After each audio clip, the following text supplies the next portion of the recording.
How do you write content for an affiliate blog? That's what we're gonna talk about today. I'm Doug Cunnington and I specialize in Amazon affiliate marketing, and I'm also a project manager, so I sprinkle in some project management ideas along the way too. If you're new to the channel, please take a look around, consider subscribing if you like what you see. Today, let's get into this content stuff. Now, let me tell you about the first piece of content I wrote. Back in 2013, I started my first niche site. Now this was after I found the Smart Passive Income blog and podcast by Pat Flynn. It was a podcast. I love podcasts. I don't listen as much now, but I got started with the Smart Passive Income podcast. I just loved it. I got obsessed. I listened to every single episode that I could. I took maybe like a week or two and I listened to like 50 plus episodes, probably more than that, but it was a lot. I really like the concept of niche sites, so I decided, hey, I'm gonna go to Bluehost, get a hosting package, I'm gonna learn about WordPress, I'm gonna launch my blog, and I'm gonna put content on it. I'm gonna put useful content on the blog.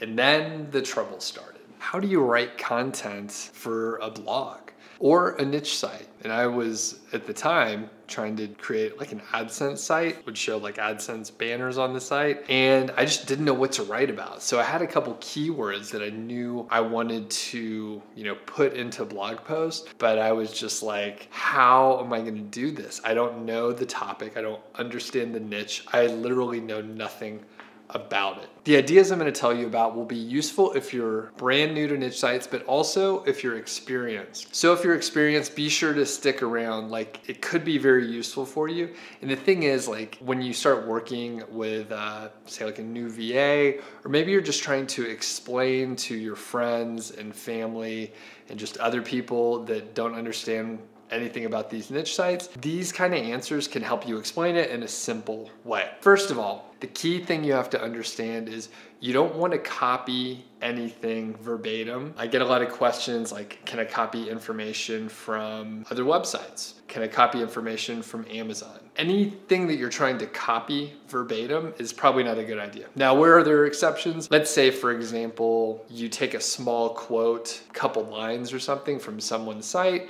and you quote them specifically, you give them credit, and you link back.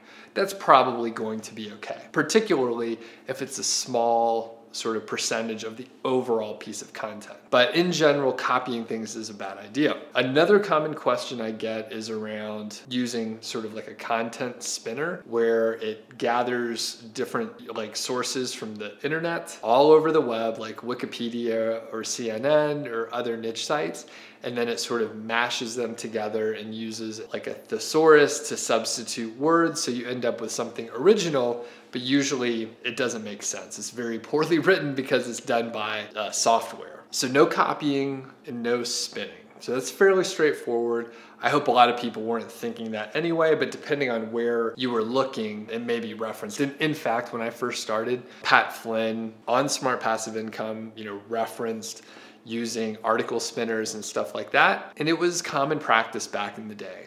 Pat Flynn used to do gray hat sort of activities. I've moved over to white hat stuff myself. But the point is, anywhere where you're trying to take a shortcut, where you're trying to do something easier or cheaper, or you're trying to do it faster, it usually isn't a good idea. Now, not always, but usually it's not a good idea to try and take a shortcut. If the shortcut worked, then everyone would take the shortcut and it would just be the normal route.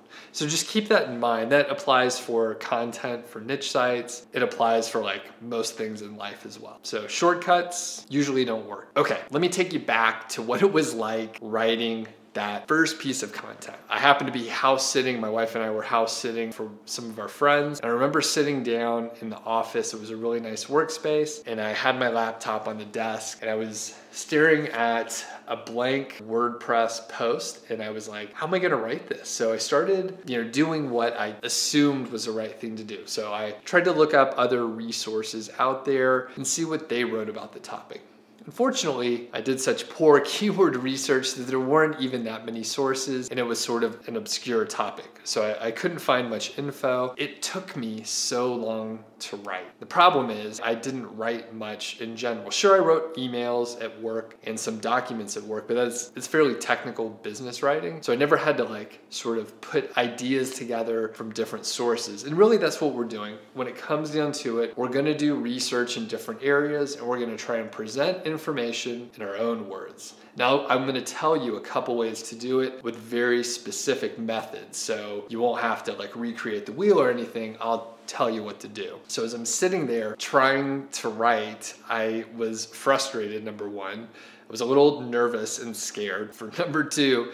And three, I was taking forever because I kind of have this perfectionist attitude, which I am trying to keep at bay. It's useful in some areas, but when you're writing content for your niche site or your affiliate site, being a perfectionist will really slow you down. And here's what would happen. I would look up these sources and then read the information. And then I'm like, okay, I kind of understand what's going on. Let me write some things out. And I felt like I was almost copying it, even though I was putting it into my own words. So I felt a little bad about the content, but I knew that I was actually putting it into my own words. So that was okay. So I would write, say, 2 sentences, and then I would go back to the beginning, and I'm like, is that right? Does that make sense? And then I would write the 3rd sentence, and then go back to the 2nd sentence and do the same process again. For a 500-word post, it probably took me 4 hours, 2 days in a row. So it took me like 8 hours total. I was writing so slow. It was so frustrating. But at the end of the day, I got it done and I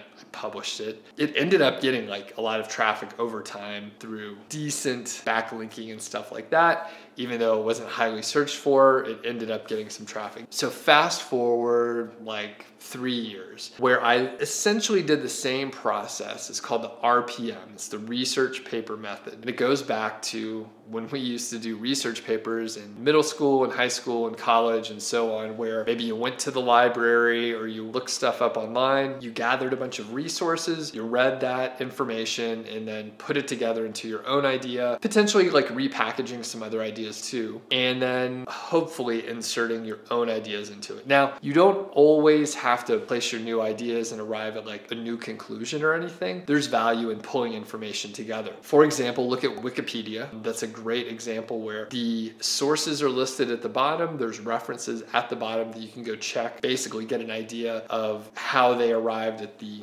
Wikipedia article. So that's a great sort of specific example of RPM. Now, if you're interested in seeing like a real RPM process happen, I have a couple videos. So one is describing the RPM in detail. So I'll put a link for that in the description. Additionally, I have a workshop where I like did the RPM method. So I'll put that in the description as well. So that's number one. You can use the RPM method and literally place things into your own words by referencing different sources. Another great way to get like ideas to write content, FAQ method, frequently asked questions. Again, I have a demo of this in a greater description. I'll put a link in the description below. But basically, this is great if you don't know anything about the topic. Now, I wish I would have done this for the piece of content I was telling you about. Essentially, you ask questions. So as you're brainstorming, you just write out questions that you have, go back, you look up the answers to the questions, and that's your content. Turns out it's a very natural way to write the content, and people enjoy reading that because it walks them through common questions they may personally have anyway. So it's a great way to do it. Again, check out the links below if you aren't familiar with the method, or if you want to see a demo of me doing that live. So this third way is super useful for product reviews. Now, a lot of us will be writing product reviews at some point on our affiliate sites. That's a primary way to sort of get people engaged, get them ready to buy something. But one of the best things you can do is go read reviews all over the internet. So I think it's obvious to probably go over to Amazon and check out the reviews there. If it's a popular product, you may find hundreds of reviews, thousands and tens of thousands of words of content. Now, you can't copy it exactly, but you can get a really good idea of, what's good about a product, what's bad about a product, and just what users think of it, what real owners think of it. And you can pay very close attention to the vocabulary that people use. You can use the right terminology, and you can kind of get in the mind of an owner, which is very powerful when you're trying to write a review, especially a well-informed review. Further, right, there are other areas that you can do this research. So forums, you may be able to check out a forum and see, again, common questions. There may be product reviews, stuff like that. If there's not forums active, you can go to maybe like a Facebook group or wherever the people that hang out congregate online. So it may be Quora, it may be Facebook groups, it could be Pinterest, maybe it's Instagram, but you can get an idea about different products if you just find where those people are hanging out. And believe me, they're out there somewhere, you just have to find them. And lastly, the biggest tip I have is really go out and find the sources of information, the original sources of information. So I mentioned a few already. It could be, the Amazon details page, it could be the reviews on Amazon, maybe it's forums, maybe it's a Facebook group, maybe it's the manufacturer site, maybe it's the manufacturer of the product. You could take a look at the information on their website. You can look at the manufacturer's user's manuals. The user's manuals are really highly valuable. There's so much detail about specific products, and usually there's like a troubleshooting section, frequently asked questions section. There's like safety warnings and health warnings and stuff like that. All that information is something that you can go out there and consume. Now, the magic thing that you do is you get all these resources together and you sort of curate them and put them together, and hopefully you'll be putting together stuff that was never sort of curated before. So if you can curate it and you can place it in your own words, you end up creating a superior piece of content, and that's fantastic. Now, don't be afraid to link out to the other sites that you used as references. In fact, if it's not like common knowledge, right? So if it's not something that everyone knows, it's probably your job to link to the sources so people can go read that original information themselves. Like further advanced tip is if you go find a good resource online, if they put references in there, you should go follow those original references and then keep digging, right? Keep trying to find the original source of the information, because then it's not interpreted. You really can put together a better piece of information. Now, I hope you realize we went from the very beginning of not knowing how to write content to researching it, pulling resources together. And now I'm telling you, go deep, like find the original source of the information if you can. You may end up going to Wikipedia, finding references that they list, and then following those references, and then following the references of the references. And again, you may end up on like an academic paper where you actually can provide new insights based on all the research you've done.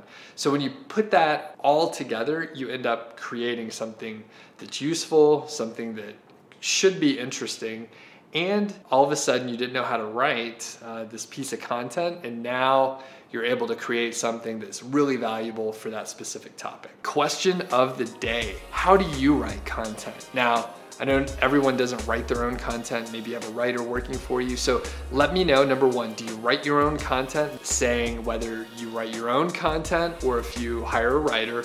And then in either case, let me know how you have that content written. So if you hire someone, like what info do you give them? Do you give them anything? Do you give them references? And then if you write it yourself, how do you get started? Do you outline it? Do you just write from scratch? Let me know, and be sure to check out the comments below. Some of the best ideas are from you. I want to learn something too. I read all the comments, so I definitely want to hear what you think. Hey, if you're still watching, you must like the channel, so go ahead and subscribe, like the video. I'd really appreciate it. Thanks.